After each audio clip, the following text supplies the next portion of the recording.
How do you create something unforgettable? A moment that cuts through the clutter and establishes itself as an instant classic. If you know George Gershwin's Rhapsody in Blue, chances are you know which moment I mean. It's the one-of-a-kind gliding wail in the clarinet that opens the piece. It's become one of the most recognizable openings in all of music. But the answer to my question, how did Gershwin come up with that moment, is he didn't. Let me backtrack. In 1924, George Gershwin was a 25-year-old writer of Tin Pan Alley tunes and musicals. He'd grown up poor in the tenements of New York's Lower East Side, roller skating in the streets and getting into trouble, until he discovered a piano at age 10. Soon, he was a hard-working tunesmith, but acceptance as a so-called serious composer was another matter. That is, until his friend Paul Whiteman, leader of a popular jazz band, decided to organize a concert to break down some cultural barriers. Called an experiment in modern music, Whiteman's event took place in Manhattan's Aeolian Hall, and was meant to show New York's elite that jazz could actually be the wellspring of a new musical art. He asked Gershwin to contribute a new piece, a kind of jazz piano concerto, in which he'd also be the soloist. At first, Gershwin declined. Then, he took a train ride to Boston.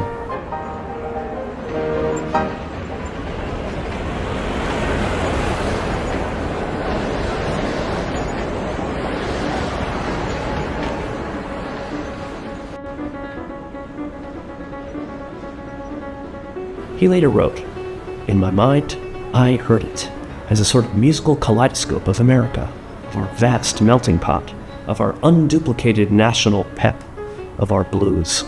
By the time I reached Boston, I had a definite plot of the piece."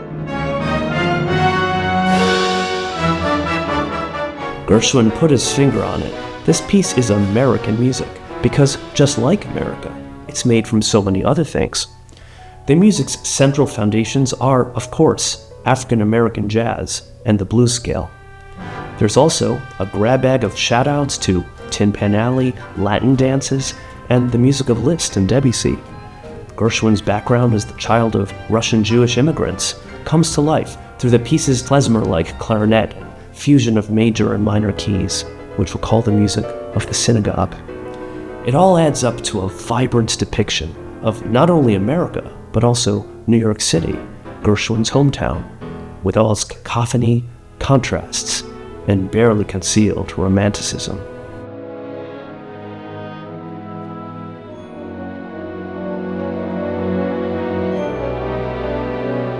The concert on February 12, 1924, was a mostly sleepy affair.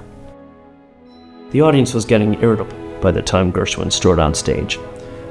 As soon as the Rhapsody started, with that saucy wail and the clarinet, people perked up immediately, and afterwards Gershwin's piece was all anyone could talk or write about. Rhapsody in Blue was a sensation, and it put Gershwin on the map as not only a Broadway songster, but a genuine American master. Oh, and that unforgettable opening? It wasn't the way the piece originally started. Gershwin had written a different opening, a rapid, chromatic scale for the clarinet. But during a long rehearsal, the jazz clarinetist Ross Gorman played a joke on Gershwin by sloshing through the opening bar with a jazzy glissando. When Gershwin heard it, he lit up and made Gorman promise to always play the opening that way. So, the immortal opening to Rhapsody in Blue was actually created on the spot as a collaboration. What could be more American than that?